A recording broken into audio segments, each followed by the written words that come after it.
Hi, my name is Kristie. I'm pretty much just going to put my story out there, and I know I'm going to start crying because here I go. I grew up in a drug-addicted family, pretty much raised myself teenage years, and decided to start my own family at the age of 16. Thought I had married into a good marriage, and 2 years later, come to find out, wasn't so good. 5 kids later, I developed a strong addiction for alcohol. That was my outlet, and that was pretty much what I did to ease the pain of my past. I had left my husband, tried to get sober, and to no avail. It just was not going to work for me. I tried the rehabs, I tried recovery programs, and what it took was jail. Being in jail, I had come to the conclusion that I was a very negative person. I had looked at everything as the glass half empty versus it being half full. I had worked with a probation officer. She was a friend. She was not someone that was looking to just harm me and put me back in jail. She wanted me to succeed when I left prison. A week before I was due to leave prison, I had decided that if I could not get into a program that was going to help me sustain my recovery when I left, I would rather be in jail and incarcerated to make sure I stayed alive. I'd also started CareerLink while I was in prison, and it was a very difficult struggle going on job interviews with no job experience, having to look at them and also say, hey, by the way, I'm incarcerated. If you decide to hire me, there's a whole bunch of hoops to jump through. 2 weeks before I was released, I got a job.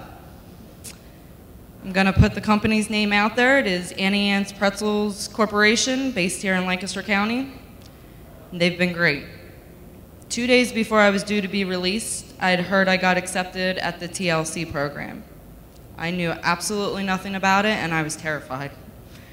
When I heard program, I automatically was under the assumption I'm going to be thrown into something that I'm probably not going to be able to handle, and usually I end up failing. I can remember walking in the door and meeting Carissa that day, and her taking me upstairs to my room, which, mind you, was a box with a bathroom. But sitting on the bed and bawling in tears because it was my room. It was my safe haven. I no longer had to worry about other people taking care of me. I, at that point, knew I was going to be able to do things on my own. I did not look at the TLC as the transitional living center. It was my home. It was my family. In the short time of being there, I worked my way up from crew member to assistant manager at my company now. I can remember going and meeting with Carissa and having the gung-ho of course I want to move out, you know, I'm saving money, I'm working, you know, and kind of feeling in the back of my head, where am I going to go? You know, and I didn't mind being there. And, you know, she bent over backwards, and anytime any little thing came across her desk, she was immediately on me, papers in my mailbox when I get home from work, and it took 2 months to get into the apartment that I was trying to get accepted into. I pretty much had to sign away my firstborn child to get in there. But you know, Carissa bent over backwards to make sure I had everything I needed to get into the program. And the last thing I can remember before leaving there is looking at that bed and feeling like I had an attachment to it. Just because that was the first thing that I felt like was mine. I'd never had anything in my life that I'd worked for, I'd earned.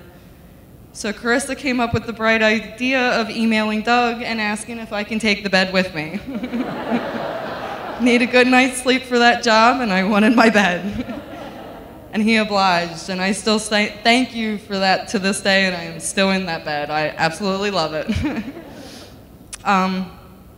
My story is just pretty much faith-based. I had given up on life. I had given up on myself.